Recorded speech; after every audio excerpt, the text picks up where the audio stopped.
right, folks, we are live this Super Bowl Sunday. It's the Info Warrior with Jason Bermas. Only 5 dissenting votes. Count them, folks. 1, 2, 3, 4, 5 dissenting votes on behalf of the Cybersecurity Act. And this is really a global issue, as we already have net censorship on another level in China being brought to Australia, and now servers really knocking out parts of Europe all across the world, and people are no longer able to get to InfoWars.com and PrisonPlanet.tv. I've had several people posting over on my Facebook. We got a ton of other stories, but I have the Cybersecurity Act right here. And one of my buddies, he posts, he's like, well, I think it's a good idea. Not everything's a conspiracy, Jason. And I said to him, well, have you read the bill? Oh, well, no, I haven't read the bill. Well, I read the bill 6 months ago on air. And this thing is so broad. It calls for the open censorship of the web. All hardware to be approved by the federal government. All software to be approved by the federal government. And then they're going to buy you out actively. They're going to be giving a lot of grants to private institutions in order to put them into receivership so that they have to go along with the federales and their programs. They're also going to start a bunch of scholarships where they're going to be monitoring K through 12 students through their entire academic careers so they can recruit the best and the brightest into cybersecurity. Don't believe me? I've got the areas highlighted. It's in this bill. They're looking for a total internet takeover. They're looking to get into everybody's lives from the moment that they hit kindergarten and recruit them into the system. They don't want InfoWars.com out there. They don't want you to be able to go to PrisonPlanet.tv. They don't like YouTube.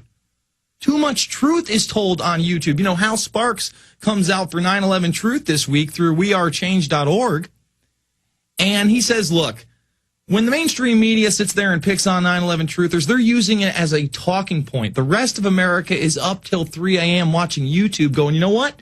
They've got a point. So the establishment realizes this, and they have to stop it. They can't just go out co-opting every movement that popped up.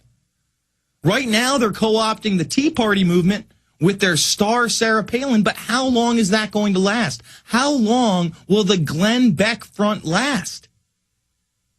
The answer is not long unless they regulate the entire web, unless they make it so you can't see a fall of the republic, so you can't see an Obama deception, so you can't see a loose change final cut. And that is a huge issue. The web is the last vestige of free speech that we have on the planet. This is it. And if you can have the federal government come in and say, no, we're going to take over the web. You can have a subdomain. If you want to surf the internet, you're going to have to give up your biometric information so we know who's doing what. We wouldn't want you to break the law on the internet. And it'll all be selectively enforced. They'll go after their political enemies first, of course, and they are. Folks, I know most of you out there think China's a great thing because it brings you Walmart and, you know, these tales of slave labor and dictatorships are farly exaggerated. Well, I got news for you. They're not. You know, my graphics guy did 3 months in China. He said it was the most corrupt, disgusting place he had ever been. Is that what you want to bring to America? A society that will steal from one another because they're so in the dark. They're literal slaves. Folks, we got Stewart Rhodes coming up for this first hour. Oath Keepers, if you were listening to the Jones Show. We're going to take your calls on that. And, of course, cybersecurity and much more in the next half hour. It's the Info Warrior with Jason Bermas. We'll be back after this. Don't ask me. All right, folks, we are live. It's the Info Warrior with Jason Bermas. We are now joined by Stewart Rhodes, the founder of Oath Keepers. And for people that just tuned in, Stewart, why don't you give a little overview of your biography? Well, I served as a paratrooper in the Army and was disabled in a rough terrain parachuting accident. And after that, I went to college and then worked for Congressman Ron Paul for a year. And then after that, I did a lot of things between that, firearm instructor, sculptor, et cetera. But then I went to Yale Law School. And since then, I've been working as an attorney in Montana. and also now in Las Vegas. And I started Oath Keepers about a year ago. Now, what's it like working with Ron Paul for a year? What year was this when you were working? This is back in 98, 99. Okay. And I wanted to go to D.C., get my D.C. experience, but I wanted to do it working for someone who had some kind of honor and integrity and actually kept his oath. And so that was the only pick there was. Still is, unfortunately. Yeah, 2 decades later, right? Yeah, and I mean, so that's incredible. Still the only guy. So wait a minute. I want to, this isn't something that really gets talked about a lot with you, but 21 years ago, you served a year with Ron Paul as a young man. I mean, tell me about the experience, because obviously you said you're 10 years ago. 10 years ago. I'm sorry, 10 years ago. Right. 99. So in 99 you go and serve. I mean, this is pre 9/11 out there, but you're still aware of Ron Paul, and I'd seen some of the I guess more underground documentaries, John Birch Society, Global Governance, that Ron Paul had been featured in. Is that kind of how you got to know about him, or? Well, no, through more conventional libertarian circles, and I knew that looking at his voting record, he was somebody who took his oath of office very seriously, and for me, that's always been important. So, was it everything you had hoped for? I mean, was it really like, wow, this guy does have his nose to the grindstone? He's the real deal. He is what you see. He's very, very, very soft spoken, very humble, but very committed. Oh wow! So, all right. So, fast forward 10 years. Things now are so out of control. Why do you think that it took Obama coming into office for you to start Oath Keepers? I mean, what was the big push? Okay. It didn't actually. In fact, interestingly enough, during the campaign for Ron Paul's presidency, I ran an ad in SWAT magazine called Oath Keepers for Ron Paul. So that was kind of like the first fledgling effort. Didn't really go very far because his campaign ended. That was like the first fledgling effort to do an Oath Keeper kind of movement. But I've been thinking about it for years because the oath is central. Back during a class on the Holocaust when I was in college, the professor said that no one here can say what they would do under the same conditions, being ordered to shoot women and children. I said, well, of course I would just shoot the officer in the head who gave me that order.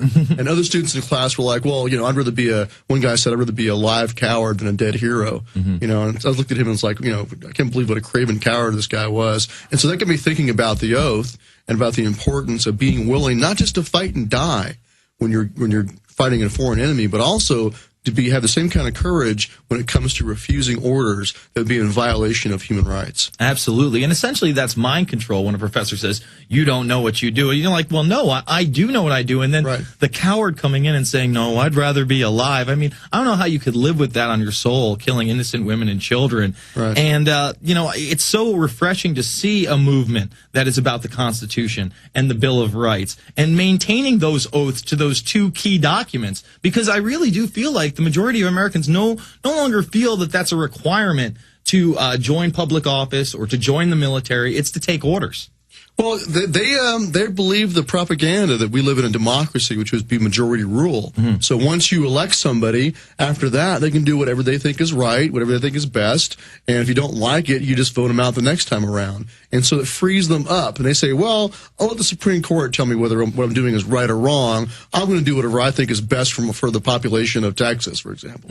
But the real oath is not to just do what your constituents want, because we don't even have the authority, you and I, to override our Constitution unless we're going to have a revolution and scrap it entirely. But until that point, our officials must obey their oaths. And for me as a veteran, if I vote for a politician that's going to violate his oath or her oath, I'm violating my own oath. Now, you just talked about a democracy. For those that don't know or are new to this program, new to Alex Jones, explain to people that this is a constitutional republic we're supposed to be living in. Right. You look at the Declaration, look in the Constitution or the Declaration for that matter, you won't find the word democracy anywhere. This is a republic, and what that means is a system set up to secure natural rights. Majority rule, and in majority rule you have no rights. Whatever the majority says goes. 2 wolves and a sheep deciding what's for dinner. This is not what we are. We're a natural rights republic. Look at your Declaration of Independence. It lays out the purpose of government is to secure your natural rights that pre-exist the government. The government, you can never give away your rights. You can't consent to your own rights violations. So the government that violates your rights is absolutely illegitimate, even if it has the consent of the majority, or even unanimous consent. Absolutely. And people don't get that. They don't understand that. They just think, 51 voted against 49, we better go with it. And that's not how it was set up. I mean, we have states' rights for a reason. You know, people jump around states because in some states you can do this, in other states you can do this. I mean, in New York, it would be almost impossible for me to get my carry and conceal permit. I come down to Texas, it would probably be a lot easier. There are all these little differences and nuances in this republic, but they want to shatter that. They really do want that globalist mentality of we need total control over everything, and I think that's what really this cybersecurity bill is about.